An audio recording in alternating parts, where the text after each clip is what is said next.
لیکن تمہارے والد کو ان کے گناہوں کی سزا ملی اور وہ جوانی میں ہی مر گئے۔ انیس کو اپنی زندگی کا سب سے بڑا دھچکا لگا۔ سایہ کی اصل حقیقت اچانک سایہ نمودار ہوا اور بولا، ہاں، تمہارے والد نے ہی مجھے مارا تھا، لیکن اب تم میری قید میں ہو۔ انیس، میں نے تمہیں اپنے کھیل میں پھنسا لیا۔ انیس نے کہا، تم جو بھی کرو میں تمہیں سکون نہیں لینے دوں گا۔ قبر کی آخری آزمائش سایہ نے انیس کو قبرستان واپس بلایا۔ یہ قبر جہاں سے یہ سب شروع ہوا تمہیں آخری فیصلہ سنائے گی۔ اگر تم اس میں داخل ہو گئے تو شاید تم بچ سکو۔ انیس کے پاس وقت کم تھا۔ اس نے اپنی ٹارچ لی اور قبر کی طرف چل پڑا۔ انیس قبر کے اندر کیا پائے گا؟ کیا وہ اپنی جان بچا پائے گا یا سایہ اسے اپنی قید میں لے لے گا؟ انیس کے قدم قبر کے قریب پہنچتے ہی رک گئے۔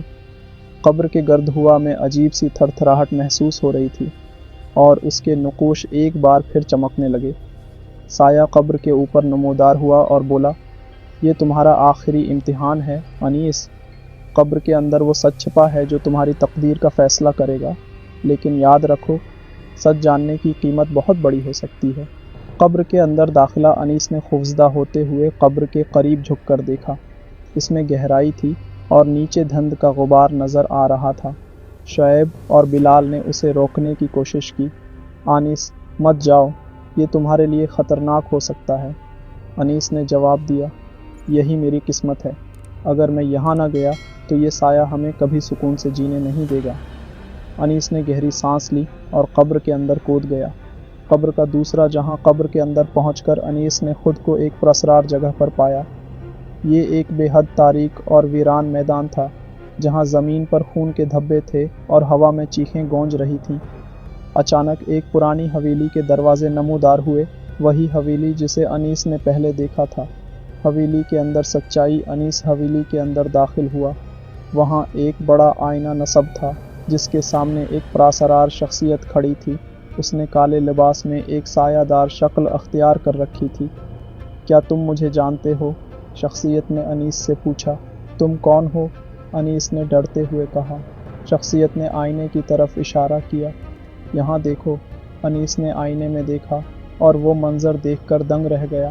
آئینے میں اس کے والد کا عکس نظر آ رہا تھا۔ والد کی روح کا انکشاف۔ اس کے والد کی روح آئینے سے باہر نکل آئی اور بولی، انیس، یہ سب میں نے کیا تھا؟ جائیداد کی لالچ نے مجھے اندھا کر دیا تھا اور میں نے وہ گناہ کیا جو مجھے کبھی نہیں کرنا چاہیے تھا۔ آپ نے کیوں کیا؟ آپ نے مجھے اور دادی کو دھوکہ دیا۔ انیس چیخا۔ میں جانتا ہوں بیٹا، لیکن اب تمہیں مجھے معاف کرنا ہوگا۔ یہ سایہ مجھے میرے گناہوں کی سزا دے رہا ہے اور تمہیں بھی اپنی قید میں لینے کی کوشش کر رہا ہے۔ سایہ کا آخری حملہ سایہ اچانک نمودار ہوا اور انیس کے والد کی روح کو قابو میں کرنے کی کوشش کی۔